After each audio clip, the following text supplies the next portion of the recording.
Hello বন্ধুরা, আসসালামু আলাইকুম। সবাই কেমন আছেন? তো এই তো আজকে যেহেতু শুক্রবার আর ঠান্ডাও পড়তেছে, তো আমি আজকে ছোলা ভাজি করতেছি। কারণ ঠান্ডার দিনে একটু বেশি করে জাল জাল খেতে ভালো লাগে, সেই জন্য। তো কালারটা দেখছেন অসাধারণ। তো আমার এখন এদিকে কষানো হয়ে গেছে। এখন আমি ছোলাগুলো দিয়ে দিব। আগে থেকে সিদ্ধ করে রাখছি আর কি। এখন ভালো করে লেড়ে চেড়ে আমি দিয়ে দিব আলুটা। কারণ অনেকে আছেন ছোলার মধ্যে আলু দেন না, কিন্তু আলুটা দিলে অনেক বেশি ভালো লাগে খেতে।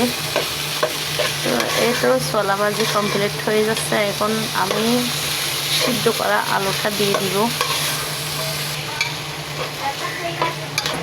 তো আমি হালকা একটু পানিটা দিয়েছি। এখন দিব একটা চাট মশলা, হয়তো বা ম্যাজিক মশলা। এই মশলাটা দিলে খেতে অনেক বেশি ভালো লাগে, সেই জন্য দিলাম। তারপরে দিব স্বাদ মতন লবণ। এখন এগুলো দিয়ে আমি এখন ভালো মতন লেড়ে চেড়ে নিব আর কি। মরিচও কিন্তু অনেকগুলো দিয়েছি, কারণ একটু জাল হলে ভালো লাগে। আর আমাদের আলিশা মুনি একটু অসুস্থ, সেই জন্য একটু জাল খেতে পছন্দ করবে আজকে। তো এখন দিয়ে দিব আমি আলুটা। এখন আলুটা দিয়ে ভালো মতন লেড়ে ছেড়ে নিব আর কি। তো এই তো বলকটা উঠে গেছে। আমি এখন ভালো মতন লেড়ে ছেড়ে দিচ্ছি। এখন ভালো মতন লাগতে পারতেছে আরফিন মনি ক্যামেরাম্যান হয়ে গেছে, সেই জন্য। না বু, তোমার ভালো লাগে ক্যামেরাম্যান হতে? হ্যাঁ। তো তুমি যে ধরো না, আমার কষ্ট হয়, দেখছেন? না হয় আমি এক হাতে ক্যামেরা, এক হাতে যদি এগুলো লাগতে যায়, তাহলে দেখছি বাঁকা হয়ে যায়, না হয় সরে যায়, এই আর কি। তো ছোলা ভাজিটা এখন কমপ্লিট। ছোলা, হ্যাঁ, এখন কিন্তু খাওয়ার পালা। দেখছেন কেমন হয়েছে? অবশ্যই অবশ্যই জানাবেন।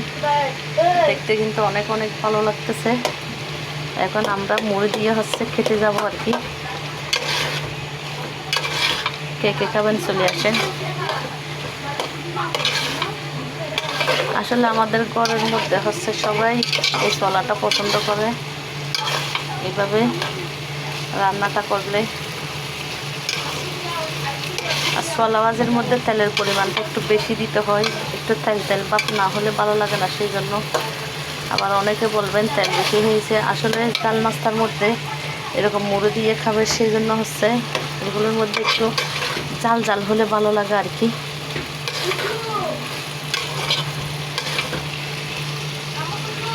আমার কাছে ধনিয়া পাতা নাই, সেই জন্য দিতে পারলাম না। আজকে যে ছোলা ভাজি করবো তাও কিন্তু মনে নেই, না হয় আনতাম।